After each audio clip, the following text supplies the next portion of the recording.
यह जो हमारी क्लास चल रही है, यह क्लास 0 लेवल से लेकर के है। लेकिन कुछ विद्यार्थी जिन्होंने या तो पहले किसी कोचिंग संस्थान से पढ़ लिया है, जब वो ये क्लास देखते हो तो सोचते होंगे कि इतने बेसिक से प्रश्न है और इन क्लासों में करवाए जा रहे हैं, कैसे प्रश्न परीक्षाओं में पूछे नहीं जाते। तो उन विद्यार्थियों को मैं एक बार समझाना चाहता हूँ। देखिए, अगर आपको जोड़, घटाना, गुणा और भाग अगर अच्छे से आते हैं तो आगे आने वाली क्लासों में आपको समझने में आसानी होगी। और जिन विद्यार्थियों को अच्छे से नहीं आते तो उनके लिए आगे आने वाली क्लासों में समझना मुश्किल हो जाता है। देखिए, यहाँ पर देखते हैं भाग संबंधी के बारे में। भाग संबंधी नियमों में मैं आपसे कुछ भागों के यहाँ पर प्रश्न पूछता हूँ। आप ईमानदारी से उनका उत्तर देने की कोशिश करें और उन प्रश्नों के आधार पर अपने आप को जज करें कि आप जिन क्लासों के अंतर्गत आपको मैथ पढ़ाया गया है उसमें आपको भाग अच्छे से आते हैं या नहीं। और उसके बाद में आप आंसर दें और आंसर देने के बाद जो मेरे द्वारा हल करवाए गए हैं उनसे मिलाने की कोशिश करें कि आपके उत्तर सही है या गलत। जैसे देखिए, मैं कुछ भाग लिख रहा हूं एक सामान्य से, आप हल करने की कोशिश करें।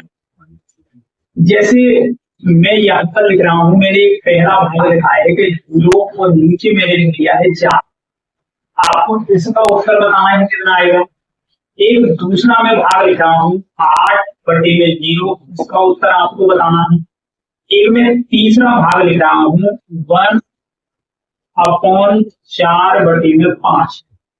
एक में और भाग लिख रहा हूँ, इसका आंसर आपको देना है। एक मैंने और भाग लिख रहा हूँ 2/3, यहाँ पर मैंने बराबर। देखिए, ये भाग से संबंधित मेरे 4 प्रश्न यहाँ पे हैं।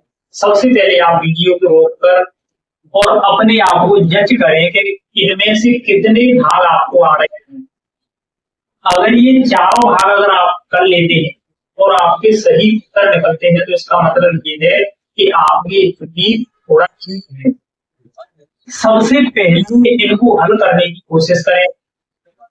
आप जब तक हल करते हैं तब तक कुछ प्रश्नों को यहाँ पर देख लेते हैं और अंत में मैं इन प्रश्नों के आंसर बताऊंगा या हमारी जो आप क्लास जो देखोगे उसमें इन सभी प्रश्नों के आंसर आपको मिल जाएंगे। देखते हैं सबसे पहले भाग के नियम के अंतर्गत। देखिए, इसमें जो चिन्ह होता है यह भाग का होता है या यह भाग का चिन्ह है, या फिर जब ऐसा साइन लगा करके किसी संख्या को नीचे लिख देती है, जैसे 2/3, तो 2 के भाग में 3 कहा जाता है। ये जो 3 है इसे आप ऐसे भी लिख सकते हैं कि 2/3। देखिए, भाग का जो साइन है ये भाग के चिन्ह को हटा करके आप उस संख्या को नीचे गुणा में लिख सकते हैं। यानी नियम यह कहता है कि भाग जो है, भाग के चिन्ह को हटाकर भाग के चिन्ह को हटाकर गुणा लगाकर संख्या पलटे, संख्या को पलट। जैसे देखिए, मैं एक प्रश्न लिखने वाला हूं। जैसे मैंने लिख दिया 24 और भाग मैंने लिखा 8। कुछ विद्यार्थी इसको डायरेक्ट भाग देने की कोशिश करेंगे तो आप डायरेक्ट भाग दे सकते हैं। देखिए, आपका मैंने इसमें का मतलब होता है कि इस वाली संख्या का इसमें पढ़ना है। 8 का 8 बोले 8 या 24 3 बार इसमें जा रहा है, तो आप इसको ऐसे काट करके यहाँ पर 3 लिख देंगे तो इसका सही उत्तर आ गया 3। लेकिन एक और प्रश्न देखते हैं। देखिए, अगर मैंने एक संख्या लिखी है 160 और इसमें मेरे को भाग देना है यहाँ पर 4 से। देखिए, ऐसी स्थिति में जो यहाँ पर जो भाग का चिन्ह है उसे आप सबसे पहले गुणा में बदलने की कोशिश कीजिए। तो देखो मैंने यहाँ पर 160 और इसको ग्राम में बदलेंगे तो संख्या को आप पलट देते हैं। हमारा नियम यह कहता है कि भाग के चिन्ह को हटाकर गुणा और उसके बाद में संख्या को पलट देते हैं। तो पहले हमने भाग का चिन्ह हटा करके गुणा लिख लिया, इसके बाद जो संख्या यहाँ पर दी है उसे पलट दिया।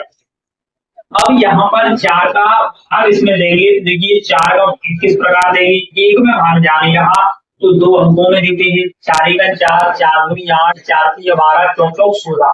यहाँ पर देखते हैं कि हमारा जो भाड़ा है वो 4 बार जा रहा है और 16 पूरी डिवाइड हुई, इसके बाद में जो 0 बची हुई है उसे यहाँ पर लिख लेते हैं।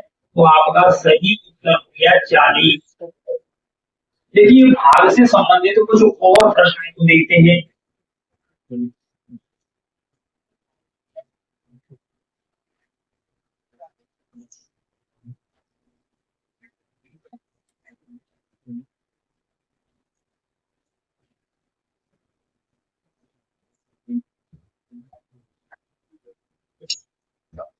देखो पहले इसको देख लेते हैं।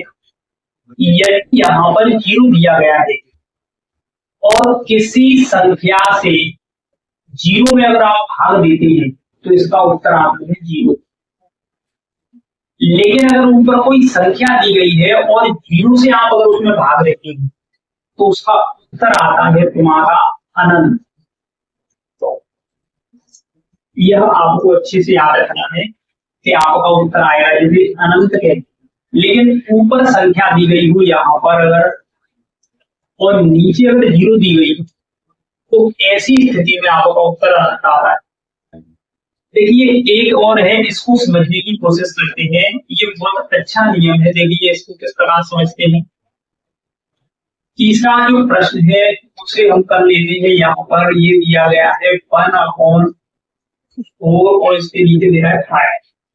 देखिए नियम यह कहता है कि जो नीचे वाली संख्या है भाग वाली संख्या उसे पलट देते हैं। देखिए कैसे, तो मैंने 1 लिया और भाग वाली संख्या को जब गुणा में बदलते हैं तो गुणा का साइन लगा लेते हैं और नीचे वाली संख्या को ऊपर और ऊपर वाली संख्या को नीचे रखते हैं।